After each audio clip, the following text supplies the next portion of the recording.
Estamos aquí con una invitada, la licenciada contadora pública Gloria Sierra, una mujer que ha hecho historia aquí en nuestro estado, con un amplio currículum del cual se los voy a leer porque me enorgullece de tenerla en este espacio por ser la persona que es.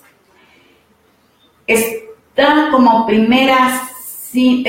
actuó como primera síndica del Ayuntamiento Municipal de Acapulco en el año de 1999 a 1992, diputada local al Honorable Congreso del Estado de Guerrero en la 57 legislatura, periodo 2002-2005, en el gobierno del Estado de Guerrero del 2005 al 2011, coordinadora general del Comité de Guerrero de Planeación para el Desarrollo del Estado de Guerrero 2005-2007, directora general de Protección Social en Salud Seguro Popular del 2009 al 2010. En este renglón, ella tiene algo que decirnos. Secretaria de Desarrollo Rural igualmente, experiencia laboral en Despacho Gómez Quevedo, Asociados, Restaurante Club de Playa, del Hotel Posada del Sol, Mestiza S.A., Restaurante Mi Casa, Deportes. Eso fue y luego fundadora mayoritaria de la papelería Nueva Época, cuando todavía no soñaba ni ser política. Consejera propietaria del Comité Estatal de Guerrero en Nacional Financiera, en la FINSA. Socia fundadora del Frente Cívico de Acapulco, Asociación Civil, y ejecutivos de venta en Mercadotecnia de Acapulco. Gloria, te doy la bienvenida. Muchas gracias. A nombre del Sindicato Nacional de Redactores de la Prensa. Muchas gracias, Maritrini Ponce. Gracias al Sindicato Nacional de Redactores de Prensa por abrirme este espacio en un programa que me gusta el nombre, se llama Palabra de Mujer, y estoy encantada de estar aquí. Solamente aclarar que cursé la carrera de contador público, no me titulé, estudié en la Universidad Autónoma de Guerrero, en la ECA, y bueno, parte de mi trayectoria que trazaste, que delineaste ahí, es lo que me ha impulsado a estar en el servicio público por muchos años ya. Bueno, fíjate que hay una cosa muy importante. Tu vida es interesante. Muchas personas se interesan políticamente, pero no examinan a la persona. No, nada más que se van por el partido. Yo no, personalmente soy apolítica, de cierta manera, pero yo voto por la persona, no por el partido. Eso hay que tenerlo muy en cuenta. Al respecto, Gloria, nos gustaría que nos hablaras cómo fue tu juventud.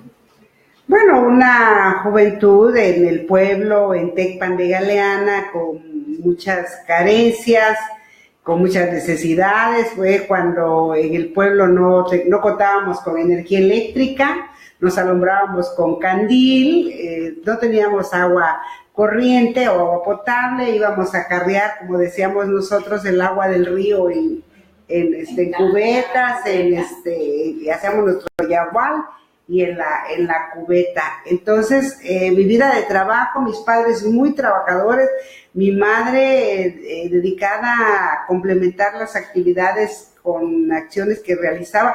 Teníamos una fonda, todos trabajábamos en la fonda, mi padre era carpintero y muy versátil en las acciones que realizaba, y siempre todos mis hermanos y yo con un espíritu fuerte de salir adelante en la vida, nos preparamos, estudiamos y logramos hacer una carrera profesional todos. No la ejercemos, tengo una hermana que es médico, mi hermano Ramón que es el mayor, él es economista, hoy trabaja en el gobierno del estado, mi hermana Rosy es maestra, mi hermano Jorge también estudió ingeniería química, y así se compuso la familia. Después yo migré a Acapulco. Cuando cambiaron la escuela de contaduría y administración a Acapulco, llego a Acapulco en 1970. Ay, qué bueno, qué bonita historia, de ejemplo. Vamos a citar una frase del benemérito de las Américas, el licenciado don Benito Juárez García. Dice: nunca abuses del poder humillando a tus semejantes, porque el poder termina y el recuerdo perdura. Sí, yo coincido con Benito García, el ex presidente de México, y con una trayectoria de mucho orgullo para nosotros, con su frase, ¿no? Sí. Perenne de siempre, ¿no? El derecho ajeno es la paz. Yo coincido en que los cargos públicos son transitorios, sí, y que lo que uno siembra, pues debe de quedar la amistad, de que te conduzcas con decoro, que cumplas con tu responsabilidad, que cuando yo salga el día de mañana de esta responsabilidad que ahora ocupo como regidora, tenga la oportunidad, como siempre ha sido en mi vida pública, de que la gente me salude, que no me den la espalda, que me saluden y que no digan, ahí va esa corrupta o ahí va esa mañosa. No, eso creo que yo no es compatible conmigo. Yo a eso aspiro a recibir el saludo pleno de quienes me quieran saludar, y quienes no también lo entenderé, porque estando en política no todo es terso, uno va, también a veces he sido de una postura muy dura, muy crítica en mi actuación, y eso también te acarrea pues enemistades, no simpatías. Entonces, no, y enemistades también, ¿por qué no decirlo? Sin embargo, el espíritu es ese: sembrar amigos y dejar una huella dentro de lo posible, de transparencia y de trabajo. Soy una mujer de trabajo, netamente. Así es, me consta. ¿Nos puedes citar cuál es el hecho que ha marcado tu vida? Todos tenemos hechos que nos han marcado. Sí, sin duda, fui una mujer desde joven, rebelde, innovadora, inquieta, y algo que yo creo que me marcó para siempre y para bien, fue el haber decidido ser madre soltera. Decidí ser madre soltera. Tengo una hija que tiene 35 años y es una mujer que yo considero de bien a la sociedad, es una profesionista. Sí. Bueno, muchas personas no tienen muy definido el significado de política. ¿Cómo la defines? Yo creo que la política es el oficio de servicio. Yo soy una admiradora de José María Morelos y Pavón con los sentimientos de la nación. Yo creo que él plasma en algunos de sus conceptos, desde aquel entonces, de la época de la independencia de México, a qué se aspiraba. O sea, el siervo, porque es el siervo de la nación. Y a eso llega uno, cuando tienes un cargo público, llegas a servir. Ojalá que muchos tuvieran tu concepto definido, que la política es servicio. Pero mira, es servicio, pero también hay que dar, hay que aprender en el caso nuestro ahora como regidora, pues formo parte de un gobierno donde se participan todas las expresiones políticas. Sí. Los partidos políticos, cada quien está representado ahí, y entonces a la hora de trabajar los asuntos tenemos que tener como mira el poderle dejar a los acapulqueños una mejor reglamentación. O el tema de que se trate, es decir, que cuando llegas a obtener el cargo y protestas, cumplir con la Constitución, eso tienes que hacer, no obedecer a una consigna partidaria, sino a lo que señala la norma y la ley y obviamente tus principios. Ahora, una pregunta muy importante. ¿Crees que por los tiempos que estamos viviendo, la política ha sido bien interpretada por los que están en el poder? Mira, yo creo que cada quien tiene su forma de interpretarla. Yo creo que inclusive los partidos, todos coincido que tienen buenos principios. Lo que falla es el hombre o la mujer que ejercen esos principios o esa forma de hacer política. Entonces, quienes fallamos son los hombres o fallamos las mujeres que tenemos una responsabilidad. No es que la gente luego dice, es que ser político es de lo peor, es un corrupto, es un bandido, es un esto, y eso no es hacer política. La política es el mejor concepto y la mejor forma y la mejor vía de lograr estadios democráticos, que tengamos la participación ciudadana para servir a todos y que la gente pueda elegir. Entonces, hoy se ha utilizado lamentablemente por muchos políticos, ocupan el espacio popular para hacerse ricos, para ir por sus propios intereses, para meter a sus familias a trabajar, para lograr ganancias y beneficios para ellos, pero no para la población o para la sociedad, y no responden a esa confianza que les otorga la sociedad. Entonces, y hablando en términos muy coloquiales, sí, porque podemos entrar en una dinámica diferente de hacer esta charla, pero yo te lo quiero decir así para que todos nos entendamos. ¿En qué momento descubres tu vocación política? Lo que pasa es que siempre en la vida uno se encuentra con personas que se cruzan en tu camino, otros con los que marcas camino. Y a mí me tuve la experiencia de encontrar una persona con la que marcamos una ruta de trabajo en el mismo sentido. ¿Quién fue esa persona? Yo conocí en la época cuando yo era empresaria, sigo siendo empresaria, pero primero más política que empresaria. Conocí a Seferino Torreblanca Galindo siendo el empresario, y luego salió la inquietud ya que ahora traía de hacer política y dejar huella por Acapulco. Y entonces hemos caminado juntos con Seferino Torreblanca. Esa es la razón por la que yo estoy acá ahora ocupando un espacio en la regiduría, porque en la contienda anterior, en la pasada contienda electoral de junio de 2015, Seferino Torreblanca aspiró nuevamente a ser alcalde de Acapulco. Sí. No llegó a esa responsabilidad porque el pueblo así lo decidió y por muchas razones que se dieron, pero me invitó a que ocupara un espacio como regidora, y así es que llego yo a ocupar ese espacio. Yo ya estaba dedicada a cuestiones empresariales para seguir mi vida, porque habíamos pasado ya por varias cosas. La primera vez que tuve un cargo popular pues fue con Seferino Torreblanca, cuando fue presidente municipal de Acapulco. Inició actividades aquel 1 de diciembre de 1999. Sí, y para ti, ¿trabajó bien?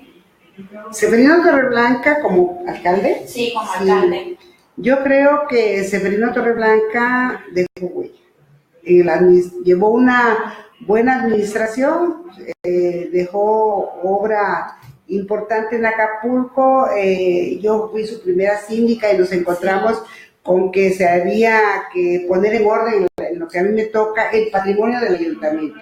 Y me di a la tarea de hacer un catálogo, levantar un inventario de todos los panteones que teníamos en Acapulco, de todas las canchas y instalaciones deportivas que teníamos, de todos los mercados, es decir, todos los espacios públicos los inventariamos, hicimos catálogos y les dimos un valor económico en los estados financieros del ayuntamiento, de tal forma que el ayuntamiento adquirió calidad crediticia. Teníamos un buen secretario de finanzas.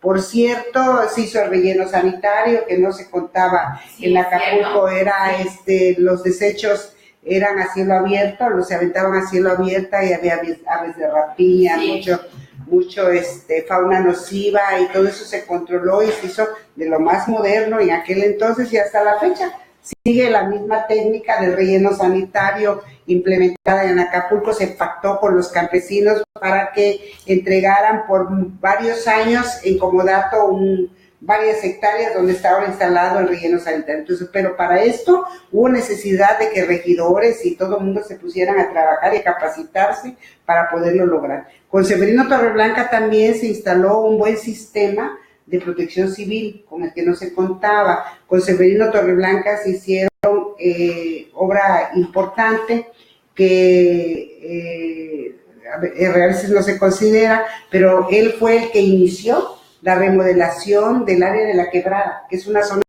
turística que representa un ícono para Acapulco, y después de que él pasó, ningún alcalde le quiso dar mantenimiento a la zona, hasta este momento que llega el gobernador Astudillo y es el que le está dando mantenimiento a la zona, porque después de que fue alcalde Severino le siguió con la obra, con otra parte más, cuando fue gobernador. Entonces yo creo que Severino Torreblanca dejó huella, y mira, trabajamos mucho con las comunidades.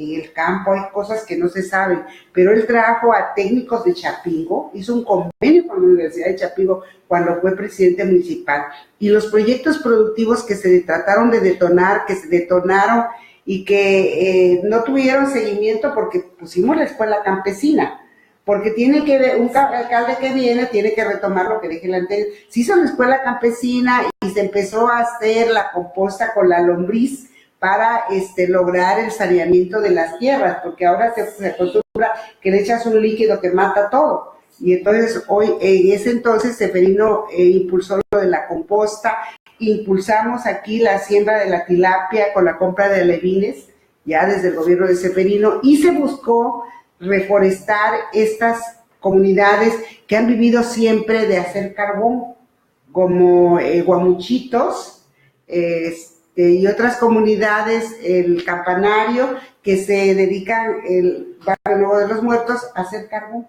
Y entonces habían deforestado todos los cerros y se empezó a sembrar raqueta de nopal con varias intenciones, ¿no? Con que tuviera la gente nopal para comer, nopal que les sirviera también de forraje para sus animales, y nopal que les sirviera para evitar la erosión de los suelos. Entonces, por poner algunos ejemplos, Maritrini, realmente hicimos tanto en este periodo con Severino Torreblanca como alcalde. Además, se hizo un buen trabajo con los regidores en la cuestión del cambio de la reglamentación.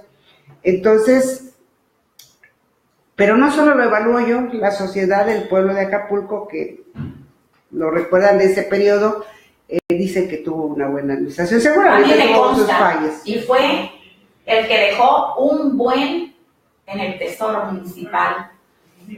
Sí, porque siempre lo dejaban temblando. Bueno, se dejó patrimonio. Me gustó que todo lo que él implementó lo siguiera López Rosas. Ya después de López Rosas se cortó todo. Entonces comenzaron los fallos, que no había dinero, por ejemplo, el problema que hay ahorita con Capama. Bueno, pasando a otra cosa. Con todas las experiencias que has tenido, ¿el político nace o se hace? No, yo creo que como todo, es una parte, un espíritu que ya se lleva, pero también es parte de la formación que recibe la vida, y que el conocimiento ya no puede ser tan empírico, ¿no? Tienes que dedicarle tiempo a estudiar, a prepararte, los temas que vas a abordar. No necesitas conocerlo todo, pero sí es importante la preparación. Sí. Sí, yo creo que son las dos cosas. Sí, gracias. Bueno, políticamente hablando, trabajaste con Severino en el municipio, en la gubernatura, sí, en el Congreso. Bueno, pero allí con el Congreso del Estado totalmente independiente. Sí.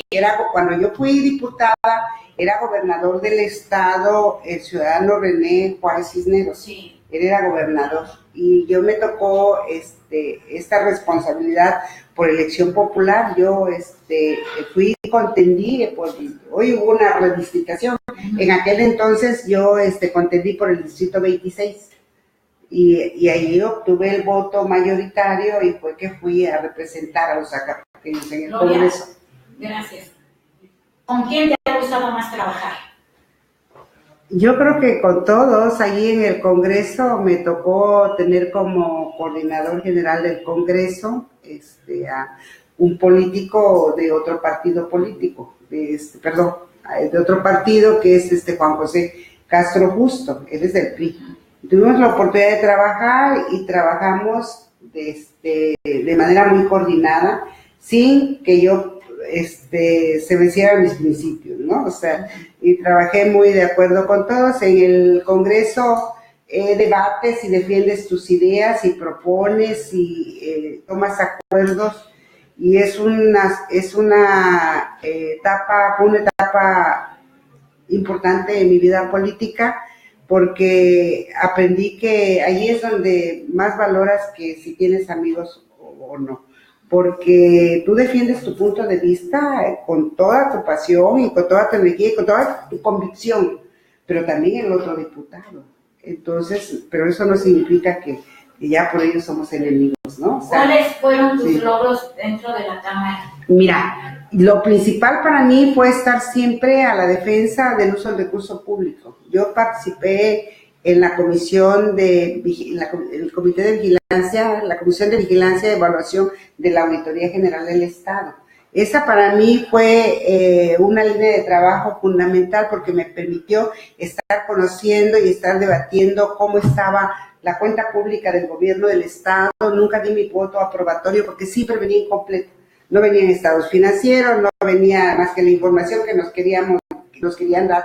Hoy ya tenemos una ley que obliga a que cumplan con entregar determinados documentos. Desde aquel entonces yo ya luchaba porque así fuera. Entonces, porque haya información, porque haya transparencia, porque con ello se evita la corrupción. Sin embargo, todavía existe resistencia. Hay información que no la puedes saber, como ahora que soy regidora, que exijo esa información y que a veces no está disponible porque no es posible acceder a ella, ¿no? Te pongo de ejemplo, yo hasta este momento no hay forma o manera de saber cómo está compuesta la nómina del ayuntamiento. Es decir, cuántos empleados son de sindicalizados y de confianza, cuántos son supernumerarios y cuántos son de lista de RAI. O sea, es un pendiente todavía, porque resulta que la nómina representa un costo muy alto para del presupuesto. Más del 40% del presupuesto se va exclusivamente para nómina, para el pago de personal, y se ha incrementado, no porque lo diga yo, lo dijo una calificadora internacional que es Fitch Rating, nos dijo que el año pasado la nómina se incrementó en más de un 20%, y esto pues no puede ser, porque las finanzas del ayuntamiento deberían de ser austeras, porque no son muy amplias. O sea, tenemos un presupuesto de egresos elevados, sí, pero también tenemos una ley de ingresos acotada, es decir, los ingresos más fuertes que recibe el ayuntamiento van del orden de 500 millones por concepto de impuestos que se cobran, derechos, productos, aprovechamientos, y por el otro lado, el complemento para llegar a los 3.700 millones de pesos son recursos de orden federal. Nosotros recibimos recursos de orden federal tanto del ramo 33 como del ramo 28. Como cualquier otro gobierno municipal, sin embargo, somos de los pocos gobiernos en el estado que tenemos una recaudación fiscal. O sea, los municipios de la montaña, por ejemplo, casi no cobran predial, y nosotros sí tenemos nuestro fuerte en el cobro del impuesto predial. Aún así, el gasto del ayuntamiento es muy alto, sí, demasiado alto, que no hemos visto la obra tangible hasta la fecha. Bueno, dentro del Congreso o ya trabajando en Cedesol, ahí hay algo que nos interesa a los reporteros, a los periodistas, a los fotógrafos, llámese como sea, somos reporteros, es el oficio más bonito, pero con sus pros y sus contras. Ahora bien, yo quisiera que me dijeras, como trabajaste dentro de Cedesol, ¿cómo estaba lo del FAP? en ese entonces? El Fondo de Apoyo a Periodistas, yo cuando lo encontré tenía algunas deficiencias. El recurso que autorizaba el Congreso del Estado en el presupuesto era de 1 millón de pesos y traía un rezago muy fuerte de cobranza. Y teníamos el recurso que habían pagado los propios periodistas por inscribirse, eran 1,000 pesos en ese entonces. En ese entonces pagaban 1,000 pesos y lo que hice yo fue hacer una depuración para quedarnos únicamente con los periodistas, porque ahí teníamos algunas personas que no tenían nada que ver con el periodismo y estaban ahí. Hasta la fecha. Bueno, yo no sé, pero en ese entonces lo hicimos. Sí. Entonces, ¿qué hicimos? Fue mejorar con el apoyo del ciudadano gobernador, mejorar la póliza de seguros, incrementar el importe de la póliza de seguro, la suma asegurada, invitarlos a que se inscribieran, llevar reporte y vigilancia de todas las reuniones que se tenían a través de su dirigente, que era Pedro Arceta, era quien dirigía a los al periodismo, ¿no? Organizado. Y sesionaban periódicamente, se otorgaban apoyos cuando alguien fallecía, un apoyo directo, se apoyaba recursos para medicamentos, para equipamiento y para capacitación. Entonces, en eso se invertía el 1 millón de pesos y se llevaba una contabilidad, se llevaba una cuenta bancaria específica que siempre tenía recursos, porque tenía lo del recurso del parte, pues, porque todo estaba prestado. Sí. El recurso se prestó por muchos años y venía un adeudo desde la época en que se instituyó en el periodo del gobernador José Francisco Ruiz Massieu, y en mi periodo, pues, lo que hicimos fue mandarles una carta a cada uno de los que estaban inscritos y que tenían un adeudo, o sea, para que se pusieran al corriente, pero pues no hubo tal, ¿no? Entonces yo creo que algo que a mí me gustó de ese periodo fue tenerle reglas de operación. Le pusimos reglas de operación al programa porque no contaba con reglas de operación. Hoy las reglas de operación deben de haberse ido actualizando, supongo, porque cada secretario que pasa y cada acuerdo que se llega con los el presidente del sindicato nacional de redactores de prensa, y luego, bueno, también se toma en cuenta las regiones y las solicitudes de inscripción, se tienen que valorar para poderse aprobar. Entonces, eso es lo que hicimos con el Fondo de Apoyo a Periodistas. Se contó siempre con la anuencia del gobernador para que año con año insertarlo en el presupuesto. Y en ese entonces cambiaban muy seguido de compañía aseguradora, o se trabaja de una firma. No, ellos tuvieron ellos propusieron la compañía aseguradora. Ellos la propusieron. ¿Quién? Sí. Pedro Arceta. Pedro Arceta. Ellos propusieron qué compañía de seguro querían ellos tener. Nosotros consideramos que no podía ser una imposición nuestra, precisamente para que tuvieran ellos la facilidad de conocer las prestaciones que le otorgaba la aseguradora, y que fuera una aseguradora que pues cumpliera con todas las de la ley, ¿no? Entonces sí, el propio fondo fue el que determinó con qué aseguradora se tenía que pagar. Yo solamente daba indicaciones